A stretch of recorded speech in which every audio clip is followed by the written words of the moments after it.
The third major type of Buddhism is known as Tibetan Buddhism, or Vajrayana.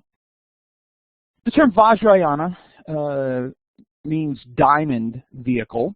It's also referred to as the thunderbolt vehicle.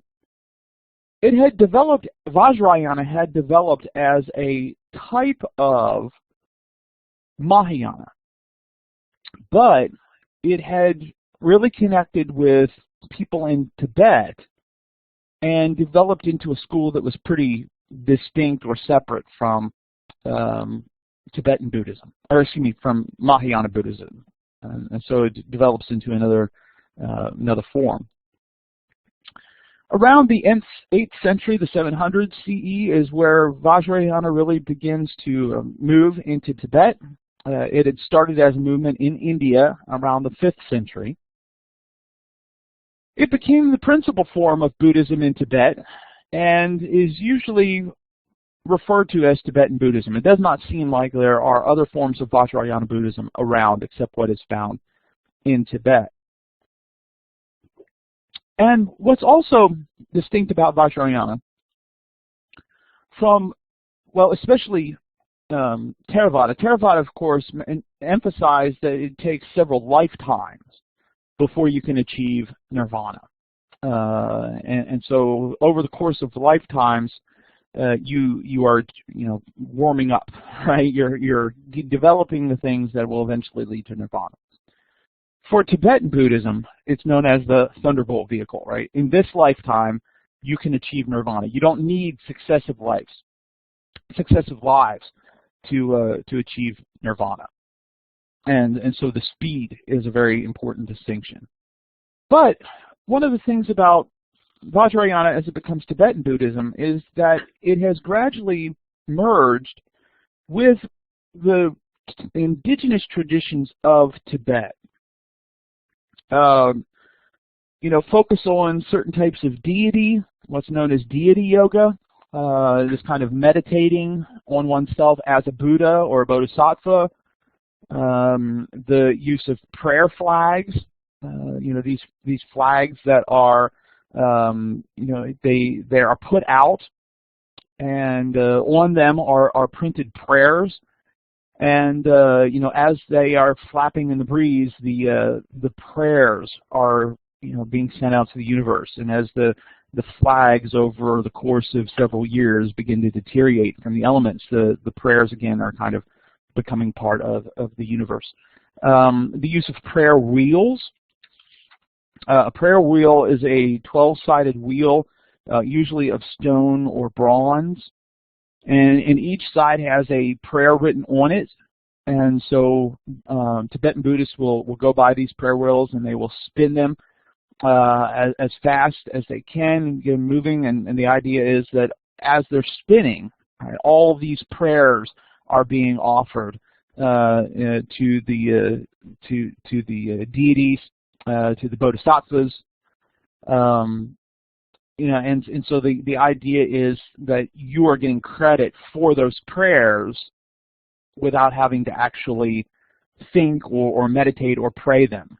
And a lot of this focus is on prayers for enlightenment, prayers for getting rid of illusion, those kind of things. And so there are a couple things there that seem to be things that aren't part of traditional Buddhism, right? We hadn't talked about them in the other forms of Buddhism. Also, very popular in Tibetan Buddhism are the creation of mandalas. Now, this is more of a monastic practice. As you can see in the picture in the lower right-hand corner, two Tibetan monks working on that artwork. A mandala is a sand painting, and as you can see from the picture, very intricate, very colorful, very symbolic. There are a lot of symbols. I don't know if you can really notice, but in the inner circle, you will see several wheels, the cross shape, and then the dividing one at each of the, there's one at the top, one at the bottom, and then some other ones around the focus, and then there's other things with it. They are meant to be teaching symbols. Right? They teach about something related to Buddhist teaching or something like that. But the thing that I find interesting about this is that these monks will spend upwards of a week creating these mandalas, and they will have to do so very intricately, right? To get the colors exactly in the right place. We're talking about grains of sand, right? And so if you've done any sand painting, you probably haven't done something as intricate as this, but it's very difficult dealing with sand, getting it where it needs to go and not disturbing the things around it. And so for usually about a week, this is put together. And then at the end of the week, the monks will sweep it up, essentially destroying it. If they do it in the presence of other people, sometimes these things end up in a museum, right? A performance exhibit. People might take bags of sand home with them, with the idea being that they've been blessed by the practice of the mandala, or the sand will be put into running water and just kind of dispersed. And it too is a teaching opportunity, right? When you think about it, you have detachment here, right? And this you really worked hard to create this, and yet you destroy it, right? So you have to. It's an exhibit of detachment from your own efforts, impermanence, right? It doesn't last. Within a week, it's gone, and so not only is it teaching through the colors and the symbols, it's also teaching through the construction and the destruction of it as well. Mantras also very important. Remember, these are chants found in a variety of traditions. We've seen these in the other Indian Eastern traditions as well, but these sacred chants believed to bring spiritual blessings, usually passed down from master to pupil, meant to be recited, thought about, meditated on to experience enlightenment. The leader of Tibetan Buddhism is a man named the Dalai Lama. The term Dalai Lama means ocean of wisdom. The current Dalai Lama, who is getting very old in age, I believe he is in pretty close to his 80s now, it was a man named Tenzin Gyatso. Well, I guess he still goes by that name in some situations, but largely known as just the Dalai Lama. Currently, he lives in exile in India. In the 1940s and 50s, China, which had fallen to, or which had become a communist government, sought to get rid of all sorts of expressions of religion. But especially as they began moving into Tibet, kind of took Tibet over, they were also interested in controlling Tibetan Buddhism, and so the Dalai Lama and many Tibetan Buddhists left. There are still several different Tibetan Buddhists there as well. But the Dalai Lama, the 14th of the Dalai Lamas, has lived in India since then. But he also, of course, travels extensively throughout the world at various times, to spread his message of peace, of the unity of religions, religious goals, of achieving enlightenment. All of these things are the pursuit of happiness, I believe, is one of his book titles. He is believed to be the incarnation of a bodhisattva, the reincarnation of a bodhisattva. And as I said, so he's the 14th. So he's the 14th incarnation of this bodhisattva.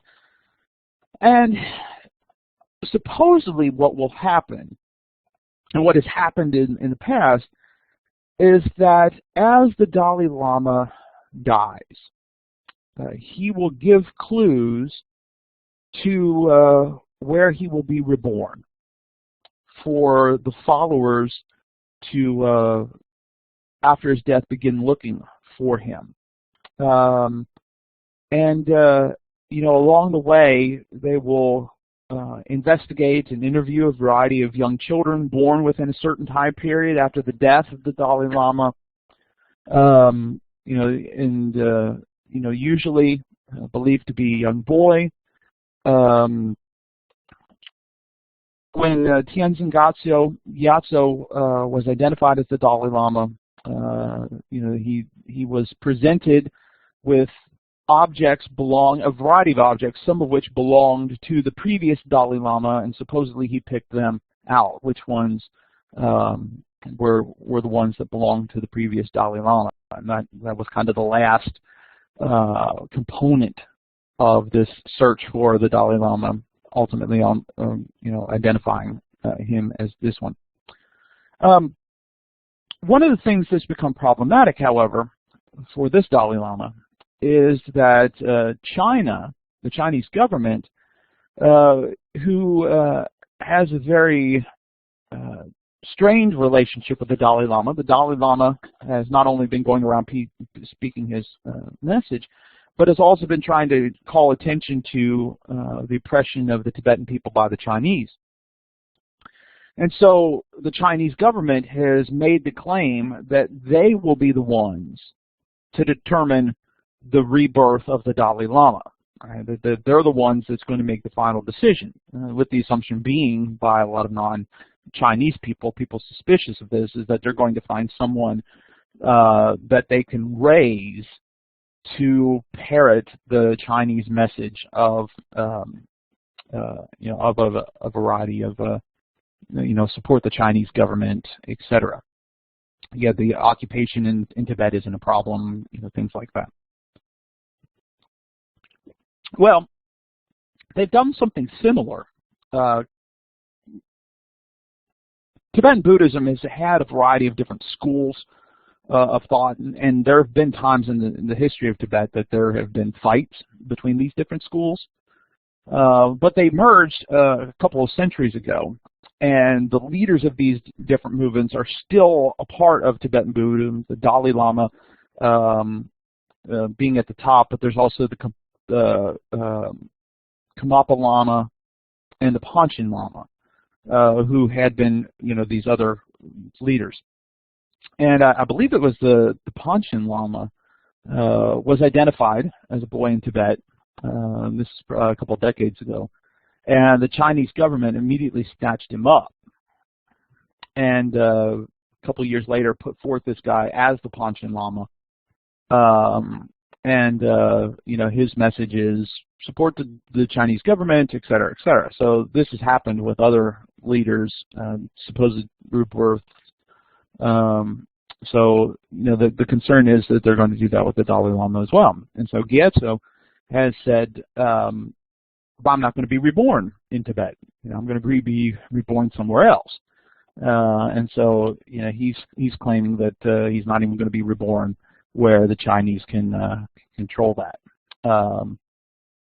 But obviously he's getting older, so this is something that the Tibetan Buddhists will be facing, in a few years, is what to do about the Dalai Lama. At the very least, of course,